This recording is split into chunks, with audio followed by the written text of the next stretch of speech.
questions that are being asked, I'd like to mostly address, so this is my preference, is questions that affect how you walk. Questions about living this out.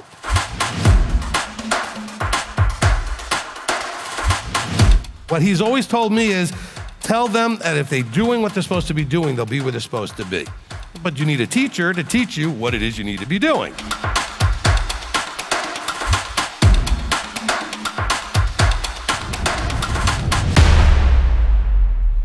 All right, so everyone, today is Zone 1. Welcome, welcome all. Yay. All right, so since we are recording this, so let me just kind of explain. So this is the only one of the 3 of these things that we do every month that is on YouTube, okay? It's also the only one that's recorded, all right? So that's, you know, a different aspect of it. So we have these zone meetings. If you're watching this, because it's already recorded and you've never watched any of our live streams and don't know the announcements.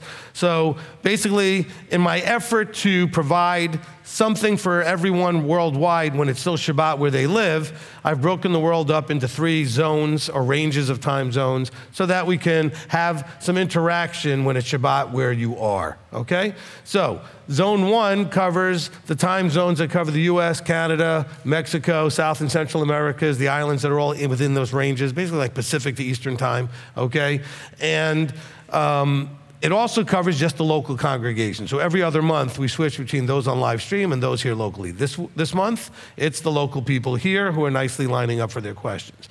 So everybody is welcome to attend all 3 of the meetings. Okay, this Zone 2, which is Europe, Africa, and the UK, and ranges all the way as far east as probably about India. Okay, that is for the second Saturday of the month. We did that actually this morning, okay, at 10 o'clock. And then the next one will be on the 13th of January. And then we have Zone 3, which is the furthest away, which is like Australia, the Philippines, New Zealand, Fiji, Malaysia, Singapore, Indonesia, et cetera, et cetera. And those guys are on the 3rd Friday of the month, okay? At 10 o'clock Eastern time here. All right, so attend all of them. When it's your zone, you get to ask questions, but bear in mind, people will ask the question you wanted to ask if you would come, I promise you. Happens all the time, people come to me saying, wow, I'm so glad I went to that meeting because someone else asked my question and I got to hear the answer, so that really works well, all right? All right, so we're gonna begin here with Taylor. Let me get my scriptures out in case you may want me to look something up. All right, Shabbat Shalom. Shabbat Shalom. So my question was, I see a lot of representation for things in Scripture. For example, like conditions that people had, like the woman who bled, like when people have like demons or something, mentally, when Saul had that thing going on and David had to play for him. But I was wondering, why don't the scriptures go into specifics about like mental disorders? Like I never see, it's always ever like, oh, that person had a spirit or a demon and they toss themselves about. Do you know why Yahweh didn't go into the specifics, and does that say anything about how he views mental illness? Okay, let me answer the last part first. It doesn't say anything about how he views mental illness, okay? What it does tell us is that I don't want to say technology, but our effort to understand has grown over the centuries, okay? And so you go back far enough, let's put it this way, today, modern day, do we see a lot of mythologies just popping up brand new? No. They were all generated when? At the same time, a long time ago, when people didn't understand how the sun and the moon and the stars worked, and they didn't understand how the seasons worked. So they made up and created a lot of mythologies to try to explain these things, okay? And the same thing with mental illness. I mean, if they could not understand something, they would often try to create a story or some supernatural way that these things would come about. That's not to say that world doesn't exist. It certainly does, but it doesn't necessarily get involved as much as we want to think it does. Same thing with Yahweh. Yahweh doesn't get as much involved in a lot of things as we might like to think he does. A lot of it is just allowed to happen, okay? As he created us, and through creating us and the process that we reproduce, there's a lot of things that go sideways in the reproduction. And, we end up with certain deficiencies or handicaps, even if they're minor, and some of them are much more major, okay? But all of us have something going on. And so I think that the answer really has to do with, in those days, okay, the digging into to find out and understand why things are and what affects things was not really done to the level that it's been done since. By since, I don't mean like yesterday, but over the centuries, you see this kind of going into the curiosity to understand how things work and what makes them work and why they work and why they don't work. And why do some people seem to have this thing going on in their lives, whether it's a physical health issue or a mental health issue, okay? And so, I would tell you absolutely with 100% confidence that if you have most psycho-emotional problems, you're not demon-possessed, okay? Yes. It's not a spiritual problem, okay? It's a generational problem. When I say that, I mean we tend to not understand that it's not just my physical characteristics that get passed on to my children combined with my wife's physical characteristics, but also the other things that tend to go there. If there's alcoholism in your family, there tends to be alcoholism that continues in your family. If there's, a genetic or some sort of problem with cardio issues or, heart issues, they tend to be passed on. Same thing with mental health. Okay, people would tend to have mental health issues. Their children have a higher chance that they would likely have mental health issues. And so it's not necessarily a spiritual thing, meaning it's outside of you. And so why do we not see Yahweh explaining more in the scriptures? Because the people then didn't understand anything more than what we see.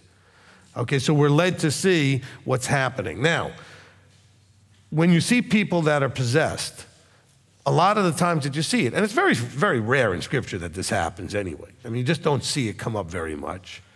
There are a few times where we understand there is something going on because they're actually interacting with Yeshua. Okay, he actually has a conversation with them. And so now we're talking about something that we can understand is outside of that person, all right? So you do see a lot of healings going on, and you see a very, very, very few casting outs going on, all right? And so that's really more, the deal is that most people need healing, not casting out. All right? And that's, of course, and what you also don't need, and please, all of you out there, keep the emails away and just keep your fingers from tapping and typing. All right? What we don't need is deliverance ministries. Those are the most dangerous thing ever invented. All right? You don't need those ministries. And if you're a part of that, I'm sorry, I think you're in the wrong place, okay? Because that is never what you see in Scripture. You know what you see in Scripture? Yeshua telling you to get out. You don't see Yeshua telling them, listen, confess your sins, repeat after me in public, and tell everybody all the dumb things you did, and blah, blah, blah. I mean, none of that is anywhere in Scripture, okay? I've done deliverance once or twice, and you know what I did? I told whatever it was, knock it off, get out, you're trespassing, whatever, and they shut up and they stopped. I didn't have as a matter of fact, the person didn't want me to do it because they were afraid of the retaliation from the spirits. I don't know if it was a mental health issue or a real spirit issue, but after I did what I did, they stopped. And all I did was just spontaneously just take a hold of the situation and tell them to knock it off. Okay, and told them they were not where they belonged and had no authority, et cetera. Whatever I just said spontaneously, it was not a scripted thing. And I did it on the authority that I have. But that being said, it was not like what you would normally think a deliverance ministry would do. I did not ask the person to say anything. I didn't ask permission. I just said, now bear in mind, he was talking to me as his rabbi. So I had a default relationship to do that, all right? Okay, but I have to also say he panicked initially, but then he was happy to see that whatever voices he was hearing stopped. Why? I don't know. Was there actually things that literal entities bothering him and talking to him? I don't know. If there were, I believe that Abba blessed the authority and endorsed the authority of me to tell them to go away. Okay? And I have to admit, I was not in the right attitude when I did it either. I was mad. I was tired of the harassment this poor young man was going through. I was tired of having him tell me all about it. And I just lost my temper, quite frankly, and told them they need to get out. I did, and I probably used some language that Elder would never use. Okay, even though we did say crap 3 times today.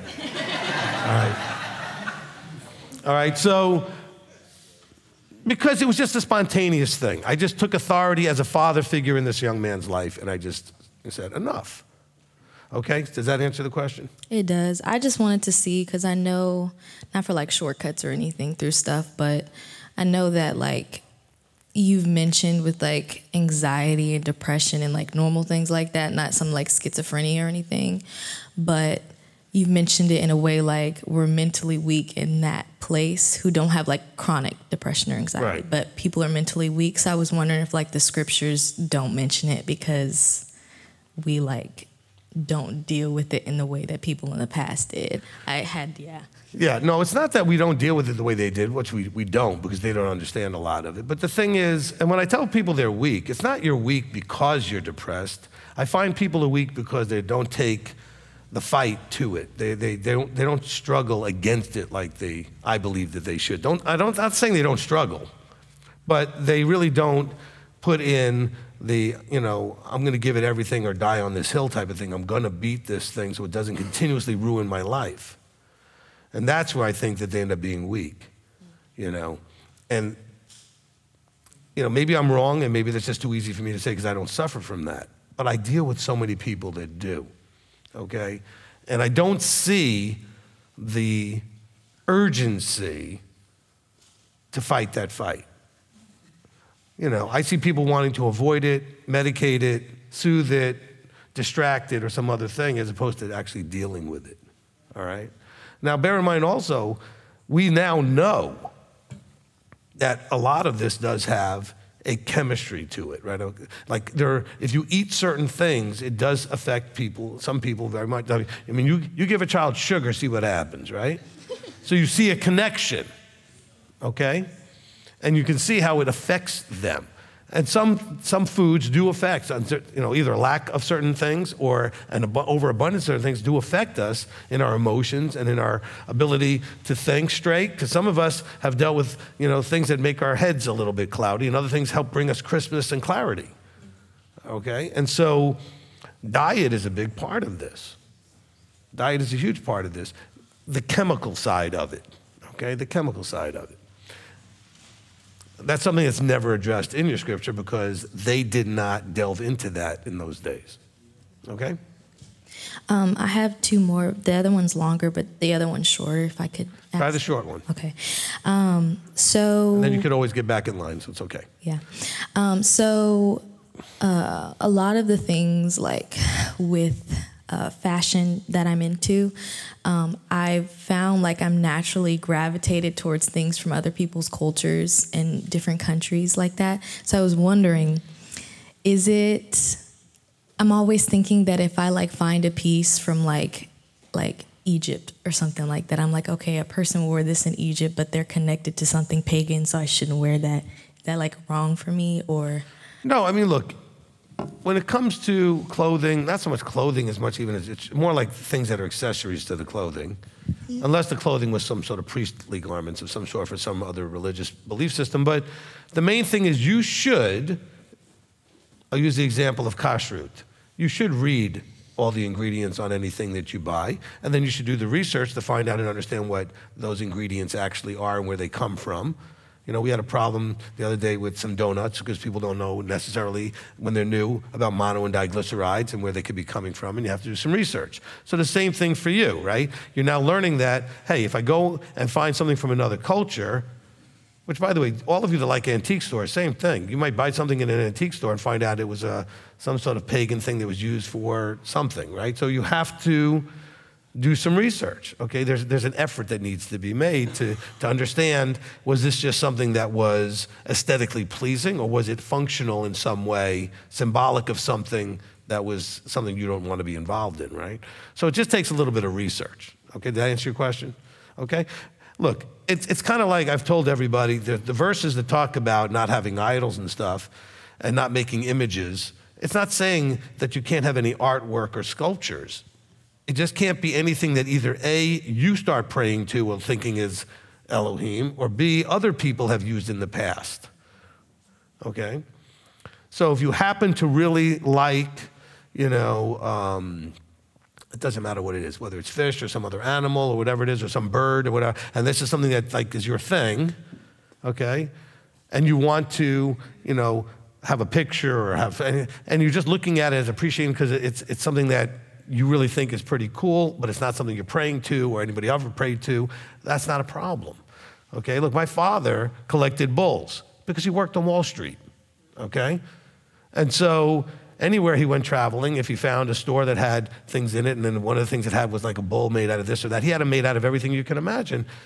He didn't pray to them. Nobody ever prayed to them, okay? Now, that doesn't mean there aren't bulls out there that people might have prayed to, but so you have to do your research if you're buying something and know what it is. If it's just art, it's art, okay? And so the same thing with you with your clothing stuff. If it's just meant to be clothing and accessories because of the aesthetic appealing aspect of it, it's appealing aesthetically, then that should be fine. Just do some research, okay? So that nobody looks at you and go, oh, that's kind of a priestess, blah, blah, blah, blah, blah, from this culture. And then you're like, that wasn't what I meant to do. Okay? It takes a little bit of effort. All right, John. Shabbat Shalom, Rabbi. Sorry, my mind is just tired. Yes, I can see how a tired mind would confuse us. Well, I've been having some problems lately, and I'm trying to figure out what is true love and what's false love and how to separate them two under the sun. I know what the biblical love is. I can see that, but for us under the sun and that, I have a hard time separating the two out. All right. Well, it's not as simple as that, okay? Because there's lots of different categories of love, all right? The love, and there's actually in the Greek, there's several different words for it, okay? I mean, the love between a brother and a friend, that kind of thing, brotherly love is one type of love. That's very different than the kind of love of, say, a husband for a wife or a parent for a child, okay? And it's very different than, say, the love that's more like lust or passion, okay, more the sexual love. Okay, so because remember, love ultimately has to do with a certain level of desire. But how is that desire manifested? Okay? And so if it's confused, it could be just because you're not seeing that there's these different types. And so there's an appropriate one for every type of relationship. Okay? Now, if you don't know somebody very well, the kind of agape love where you're willing to sacrifice yourself for them may not be appropriate. You don't know them that well. But, laying down your life for your brother, who's actually your brother, or a family member, that's more that Elohim level, unconditional love. A lot of relationships have a conditional love, okay? A lot of you have a lot of friends that you're no longer friends with, that maybe you had them when you were younger or something happened, whatever. So that was not an unconditional thing. It was conditional on the fact that you had things in common, that you were walking in a certain direction in whatever area you had in common, and that made your friendship. And in that friendship, you expressed a brotherly love, a friend love with them that was the glue of the relationship. But there's a whole different level then when you're talking about the love you have for someone that you're going to spend every day of your life with when you get when you have a marriage situation. And so, I think probably your question has to do with, I'm single, how do I understand this as I'm going forward? All right? Well, the kind of love that you're going to have eventually or need to have eventually for a marriage is not something that you're going to be able to understand or truly feel until you're married. Okay? It comes out of a depth of relationship. It comes out of going through some stuff. And so what you have to do is use more of a intellectual and less emotional decision-making criteria in selecting your spouse. I'm not saying there's no emotion in it. You're going to, or at least you should, desire the spouse. You should be attracted and desire them. But that can't be the full driving force there. Okay, look at the love that Abba gives us, right? He says in Deuteronomy 10:12, the way he describes it, the way I interpret it, that we fear him, which means we have awe and reverence and respect for him, Then we walk in his ways. Then we see that his ways work and that he loves us, and then we love him. So love comes out of an experience with him and seeing the love. And by the way, guys, that's a good way to impress your wife. She should be able to look at you with awe and reverence. She should actually look up to you. Now, I'm not saying she should do it if you're not someone who's worthy of being looked up to, because you haven't done anything to be admired. But ladies, you should look for a man you can admire, that you can look up to and be like, wow, that's my guy. That's the guy I want to look up. That's the one I look up to. You should. And so guys, you want to get a really quality lady. Become the type of man that she could look up to and admire and be proud of, okay? But then it's in walking together, right? He said, then walk in all my ways. So in walking together, we get to see his love for us. And out of that comes our love for him. So in walking together. So the deeper love doesn't come from just light levels of experience and barely knowing each other. That comes later. So that's why you have to use a lot more rational reasonings to decide to walk together like forever, like you're going to get married. But the depth of that emotion has got to come through going through some of the wars and junk and nonsense that you're going to go through and see that you still want to be with each other. It really does. It comes out of the fires, okay? And that's, by the way, some of you have a much better relationship with your Creator because he helped you get through some fires, okay? Because he was there for you, and at the end of it, that's what was left. Okay, you and him, okay? And when I say you and your spouse going through some fires, I don't mean fires against each other. I mean, maybe together you go through some challenges, and together you go through some fires. And you can, and if you want to kind of force the issue, just go on a family trip. And then you'll be come back either killing each other or thick as thieves ready to go. I mean, I'm just saying it's fires that you go through together that really bring you closer, right? So, John, your question is a either or when there's a lot more levels to it, right? It's not like, what is a proper love versus, a false love or a true love. Which is the right love for the right relationship, okay? Okay, you should have, and others have said that. They said, I really love you guys. Some people have come up to the mic and said how they love the ministry. They love what I do or my, or elder or whatever. There is an appropriate ministerial vertical alignment love, okay? And that would not be some of those categories. It would be more specific. So, and that's where, again, because of trusting and experiencing and walking together, you recognize the love the ministry has for you. And so that's where people then expressing back how much they now understand that, so they fall in love with us, okay, on that level, okay? But that's not the marriage level. That's not the sexual level, okay? It's more of the unconditional versus brotherly. There's some sort of mix of that happening. The closer we get, the more we trust each other, the more it switches towards the agape or the unconditional. But it starts off at least on that brotherly, okay? Does that help, John? Yeah, a little bit. Okay. Thanks. You're welcome. So the bottom line, the answer is, how do I know if it's love when you like somebody? That's really where I think it's kind of the question. And the answer is, I believe, which is really funny, because I actually said this on my wedding video. People say, well, you'll just know when you know. And I never understood what that meant until I had it myself, okay? And so I said that on the video, okay? And then you just know. Because they say, well, how do you know if you're in love? I don't know, you just know. And people are like, yeah, but what does that mean? Well, when you get there, you'll know. Facts. And having experienced it, that's what I can tell you, okay? So that being said, be careful that you're not allowing an emotional desire for the other person. I like that's got a lot more passion to it, just a passion to be the driver, because that may blind you to all of the things that ultimately will make the thing not work, because it's only passion driven. The passion should come later, right? Fear Yahweh, walk in his ways, then we get the love and the passion and the desire for the relationship, okay?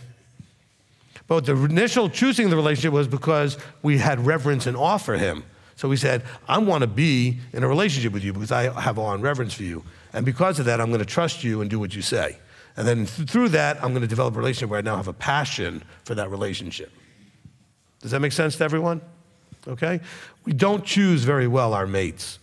And mostly, not because we're idiots, but because nobody ever told us how to do it. Okay? We were not trained.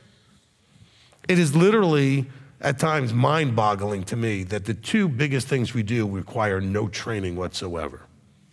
We can get married and we can have children with no training or qualification whatsoever, except age. That's it. You're old enough, boom, you can go ahead and do those two things. But those two things are the biggest ramifications of anything you can do. Mm-hmm. There's nothing with more ramifications than that. And yet we have no training whatsoever before doing it. Oh, there's lots of people that help counsel you after you screw it up and you don't know what to do. Once you're already in it, this is important for all of you that are single, okay?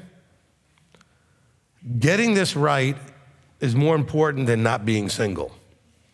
In other words, don't just want to not be single, because then you will make a bad decision more likely, okay? And so getting it right means that you need to have a good criteria of what you need and what you're looking for, and check those check boxes off with the person that you're considering.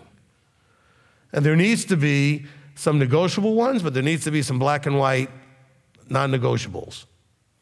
And I've recommended to you a few, and of course, that's up to you. If you are, we'll call it, committed to the particular walk that I teach, in other words, being a part of this part of the body, then you absolutely should not consider marrying anybody that's not also in this group. It's not a cultish thing. You will definitely be struggling with anybody that's not walking this walk. You might as well marry a Christian because you're going to be that fighting all the time. Because just because they say they're Messianic, a Messianic is going to drive you crazy if they're not walking like you walk. Two cannot walk together unless they're in agreement. And you already know that this walk that I teach doesn't agree with most other teachings. So if this is not where you're going to walk, that's fine. Do whatever you want. I'm saying, but if you are here, you should not want someone who's not here. And I watch people do this all the time. And they make all kinds of excuses and they do the same thing with their children. They want to support and encourage their children to go ahead and get married to somebody, but it's because they don't want them to be single and alone and all that other stuff. I counsel a lot of marriages, and I don't counsel them because they're working well. People will come to me and say, I just want to share with you how wonderful my marriage is. That never happens. Okay? And there's not a thing called a perfect marriage where there's never a struggle. But at least you can minimize some of the struggle of the fact that at least spiritually you're walking the same. Okay? And then I encourage you to find all the other areas that you should be in agreement about how you're going to walk. Okay?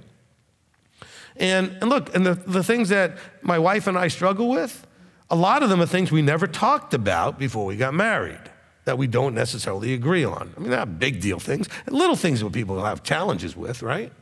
Okay? But they're things we never thought to vet before we got married. And maybe I'm glad, on some level that we didn't, because then maybe we wouldn't have gotten married. I'm glad we got married, okay? But the thing is, they are challenging. And so the same thing for you guys. Try to minimize the challenges up front, and you should know which things are deal breakers. Because at some point, there's going to be that moment where the person isn't going to want to walk the way you're walking, even though they kind of did whatever they could to win you over. You want somebody that's already here. Don't go find somebody that's willing to deal with your stuff. I get people tell me all the time, oh, I'm dating this person and, they're open to, no, I don't want to hear that. Don't be dating anybody that's open to. Okay? Let's see where they go first, then maybe you consider dating them. Okay? And they have to do it for themselves. Oh, they're open to. All right. Look, don't come to me when you guys have a marriage problem after I tell you not to do it. Because it's going to happen. They're open to. It doesn't normally work. Like 99.9% of the time, it doesn't go that way. And let me tell you something. Go talk to any of the people in this room Two types of people I want you to talk to. I want you to talk to, first, the people whose spouses are not in the walk with them, and find out just how much fun they're having, okay? And how hard it really is, okay? The people whose spouses are not in this walk.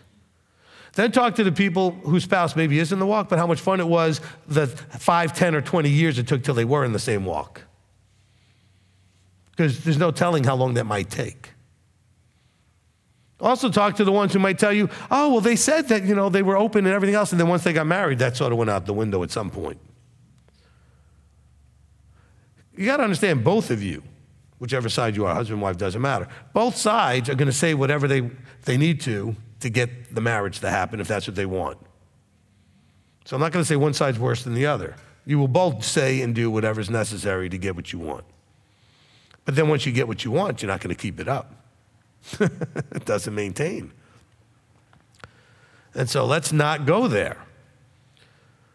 Okay? Spend most of your time becoming the type of person that would be a great catch for what you're looking for. Now, notice how I worded that. Not just a great catch in general. What are you looking for? What standard of expectations do you have? And the higher they are, the better you need to be. The higher your standards need to be for you. I got a bunch of people thinking, well, I want a guy that does this, but look at you. Or I want a woman that's this, but look at you. Why would she want you? Why would he want you? I know it's what you want, but they have to want you.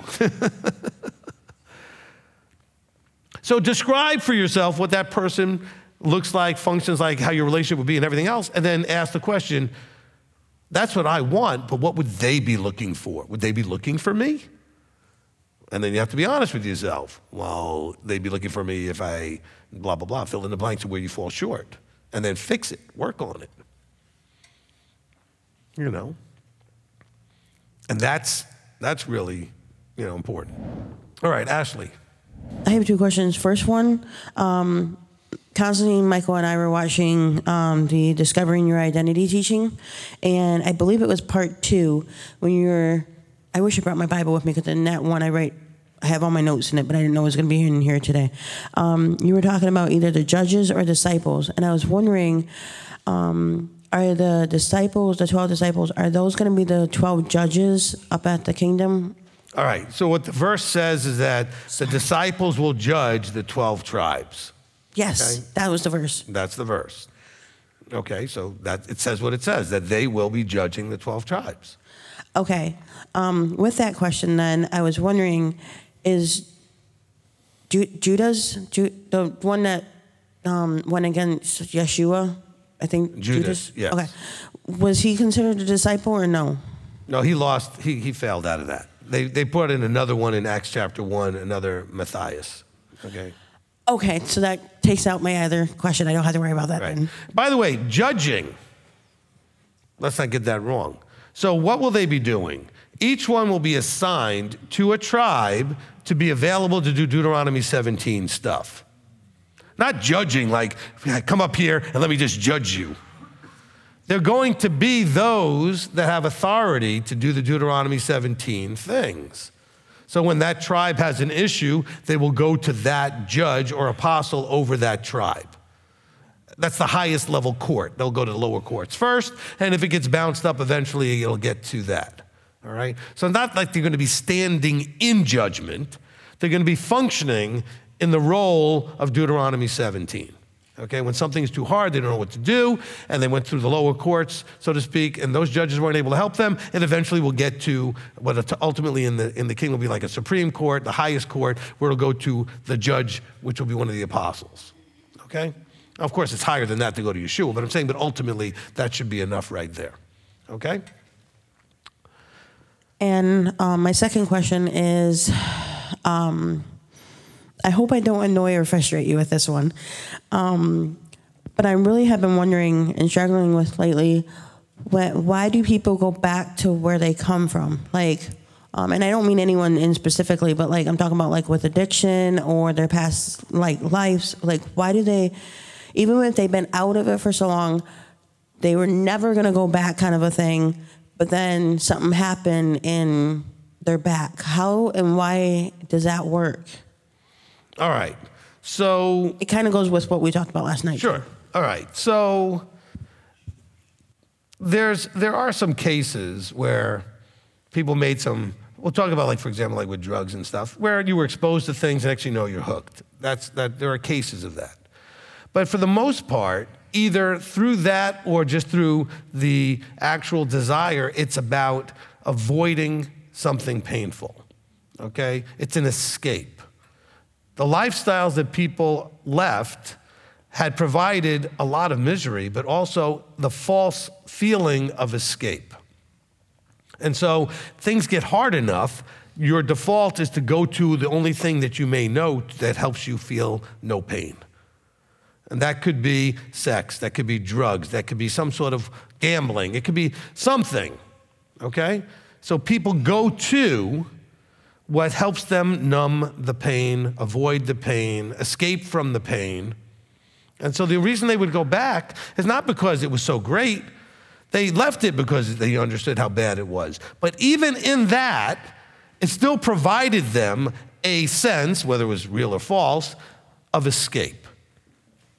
And so if people go, and that's why Hasatan will be allowed to put you into the moment where you could be pushed so hard to see if you'll go back. And Abba's going to sit there going like this, all right, I'm watching. What are you going to do? Because we could either take refuge in him or we can run to these other things. And by the way, taking refuge in him does not necessarily numb your pain immediately. He wants you to deal with your life and your life issues and not avoid them and numb them, okay? And that's why people drink and do drugs and the shopaholics go to the stores, because all these things are false ways of, like, making you feel like you have control when you're out of control, or it numbs your pain, or you eat. Okay, there are people that numb themselves through the chemistry of food. Okay, these are all avoidances and pain, maintenance, right? You're trying to deal with pain, emotional pain, or physical pain even. All right? I personally know people addicted to painkillers. They're pharmaceutically addicted, okay, and quite useless in life. And it's very sad to watch. But they're addicted to the painkillers because they're not dealing with their problem. Okay, all of these things that people run back to is because they've gotten to the point where they feel like they can't deal with their stuff. So they're running into a level of avoidance. So they go to their default thing. So if it was drugs, that's where they go. If it was sex, that's where they go. If it was eating, that's where they go. Whatever it was, that's where they're going to go. Because in their mind, it worked. They also know that it was terrible, but that disappears over the level, but I'm in so much pain, and that made the pain go away, even short term, so that's where I'm going to go. Did that answer the question? Kind of, but what's my reason? Because, I don't, is it escape? I mean, what am I escaping? No, your situation's a little different, and... That's a Tuesday at 2? Yeah. Okay. No, but your situation is a little different. But basically, again, it's because you're dealing with something that doesn't really fit into what I'm discussing. It's a different thing. So your hand is being forced a little bit. And that's not the same thing as you just deciding I want to run back and escape to something. Well, I've been wanting to make contact with things and just be like, I was telling him, I'm like, I don't know why, but I just want to be like, hey, how are you doing? I understand, but ultimately, again, it's because you're trying to get out of a situation that you don't know how to get out of it any other way, okay? So this happens. Look, I was not aware for a long time, and this isn't necessarily her thing, but just kind of gives me, there's been lots of people I've talked to that I was never aware of until I got into ministry that were in witchcraft. Okay? And they dealt with other gods, other Elohim that were false, that gave them power, answers, solved their problems in their lives or whatever. And I've had people come to me, many people, say how hard it is when these situations come up in life that they normally would go that way with, because they knew how to do that and they knew what kind of result they would get, to now do it the right way, which doesn't get you the same speed of result and easy, quick fix, but that one has a very bad price. Okay? And so I've seen people struggle with that because it's what they're familiar with. It's what they've always done, or for a long enough period of time, it's what they did. And so now shifting to trusting him and relying on him and knowing that he may make you wait a while to get what you want, that can be really tough, because instant gratification is a tool of the enemy. Okay, the enemy's going to give you what you want right now, but he's going to make you pay a high price later.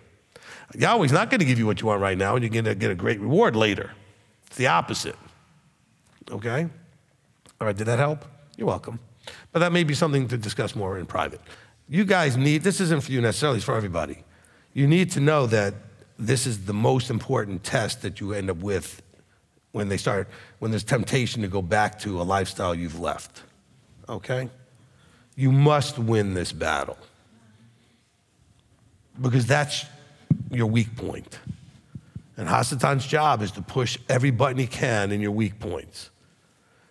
And you must make them strong points, where that button is no longer pushable. It's critical. Otherwise, you will be tempted. This is why people end up going to Hasatan at the end of the 1,000 years, because those are the people that never really finish dealing with their weaknesses. And then he tempts them with instant gratification and power and whatever, all this false stuff that looks like all that, right? And it's very real, because they really will have power and this and that and the other thing up to a point, instantaneously or however quick it happens. But it's all at a very, very horrific price. Which a lot of people, generational prices, okay? Which a lot of people are very selfishly nearsighted and don't really care to think that through. They want what they want, and they want it now, okay? And they want to shortcut the system. Don't do this. I want to encourage everybody. This is your test of whether or not you're going to get to be in forever. Those moments are important tests. And if you can win, the button doesn't work anymore, okay? But you have to win. Otherwise, that button will always be available. If every time you get into those weak moments and the button pushes and you go running that way, that button is very active. Okay? When Job was being looked at by Hasatan, what did he say to Yahweh?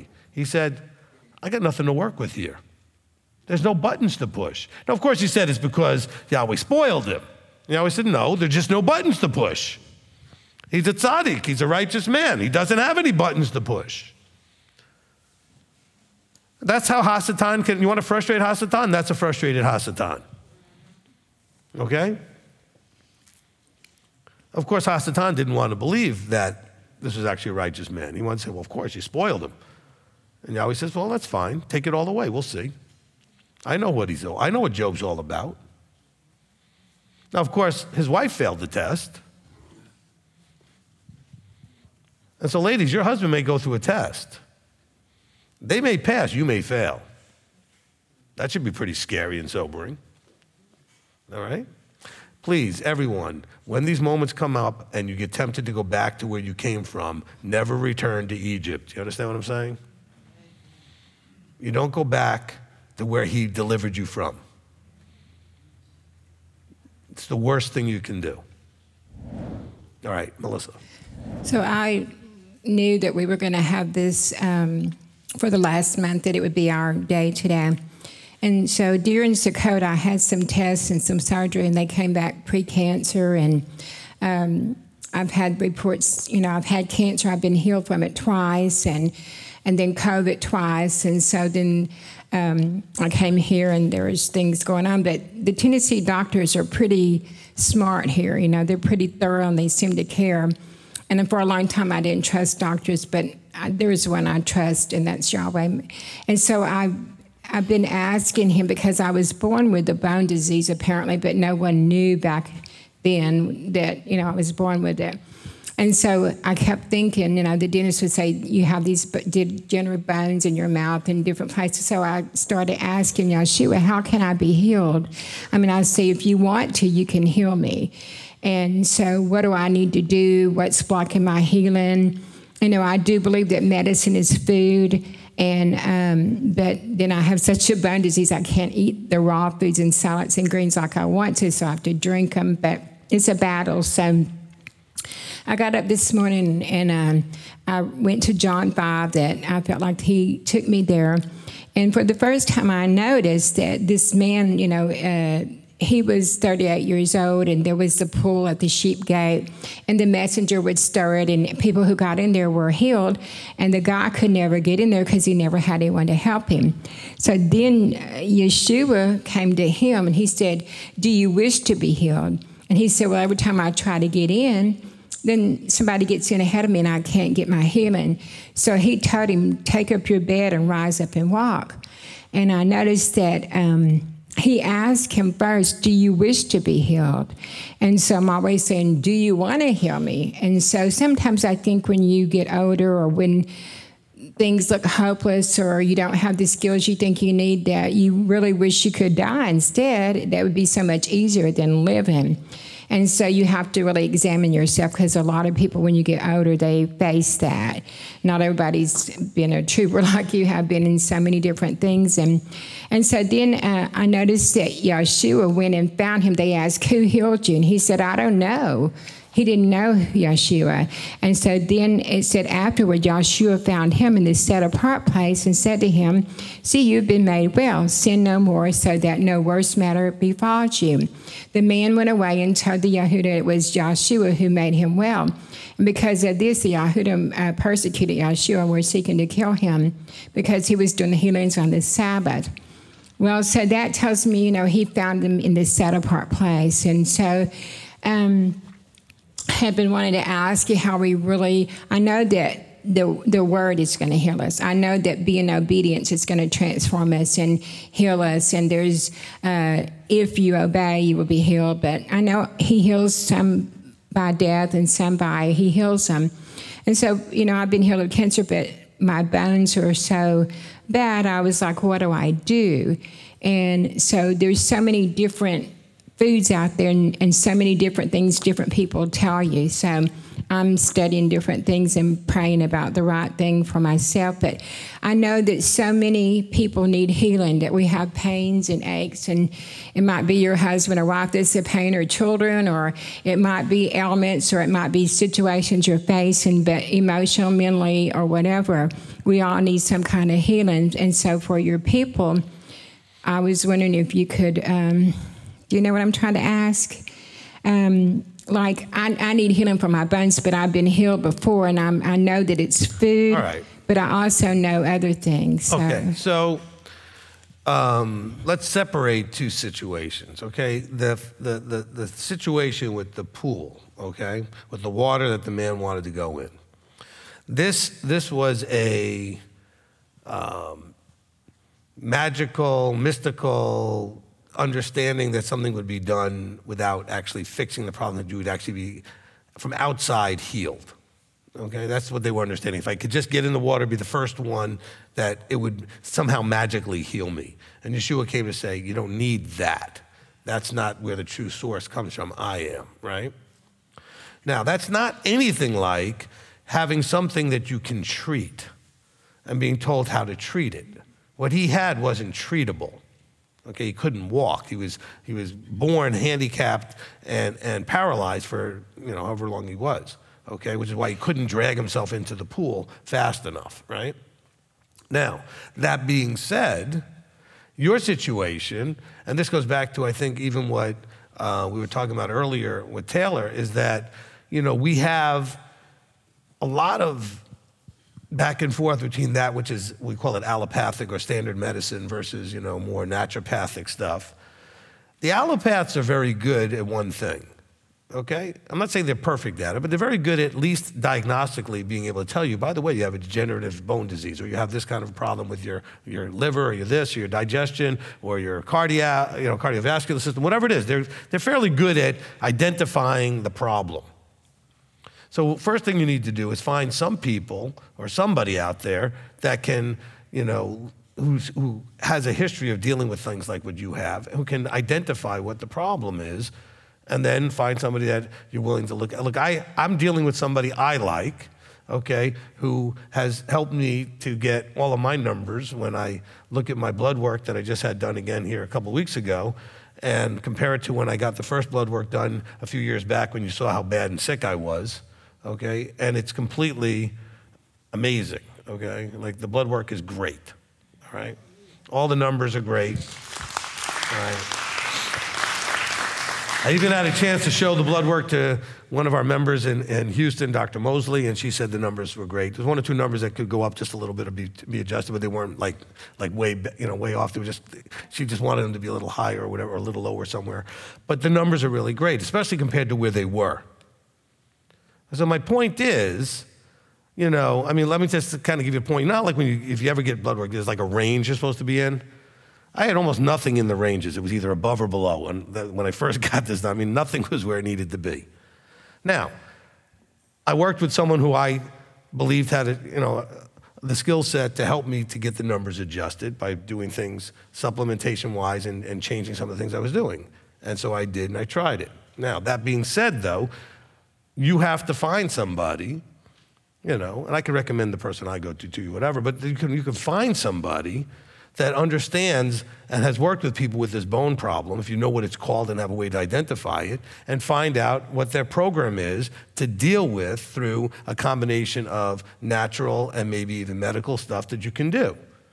Okay, because that's what the person I work with actually works with both. Some of the things I take are medical, some of those things I take are natural.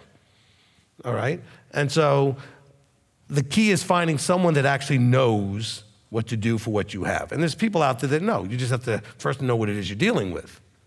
Okay? Like, for example, you don't know what you've got and you find out you got Lyme disease. Okay, so then you got to find someone that actually successfully treats Lyme disease. If you find out that you have some sort of, kidney thing or liver thing, then you got to go to somebody who knows how to treat that. And then give that a shot and see, if that's what's going to work. But that's what I would recommend to you, is that you have to go find somebody. Don't just do your own research on what you should be doing yourself. You really should get some guidance from somebody that has some expertise, okay? Now, it also is good, in my opinion, to work with somebody that if you do find something on your own, you can bring it to them and they're not going to look at you like, well, that didn't come from me, so you can't. The person I work with will take anything I bring to her, she'll say, okay, that sounds pretty good. Let's try it. She'll look at it and she's not offended by me coming up with something. Okay? She doesn't have any issue with that. She'll look at it or she'll tell me why I don't think that's a good idea, why, and then she'll explain why. But she's open, for me adding things to the program that I've come up with in my research. Okay? And so that's what I would recommend to you, okay? So we do trust him ultimately to do the healing, but he expects us to make our own effort up to whatever degree that's still available to us, all right? And most of the things we deal with physically that are treatable, we are expected to go out and find those treatments, okay? There are things that we can get that are not treatable. Then we expect him to heal them, okay? The pool was not of Yahweh, it was... This was a superstitious something that we don't know what it was, okay? But it was not. Yahweh didn't say, look, I'm going to put this magical pool and just any random person gets in it first gets healed. That doesn't make sense to anything Yahweh teaches us, okay? Okay, thank you. You're welcome. But it also shows you that in the scriptures, there absolutely are powerful things happening that are not of Yahweh. Because there's nothing in the scriptures that says that people that went in the pool didn't get healed. It says whoever went in first got healed. So apparently there was something going on with that. It doesn't tell us what it was connected to either, okay? But Yeshua said to him, hey, that's not the source of really what you're looking for. I am. And if you would believe that, you could be healed. And so some of us need to take the lesson of maybe we're looking to the wrong source. But not the source by treatment. We're talking about the source for just outside of us healing. All right? Because some of you have done that in witchcraft and other things where you looked for outside sources to heal you. There should only be the Creator to do that, okay? There should only be the Creator to do that, all right? And so, but if something is something you can treat, because remember, there wasn't anything to do with this guy to be treated. So he's looking for a magical outside spontaneous thing to happen if he got in the water. That's not taking supplements and treating anything.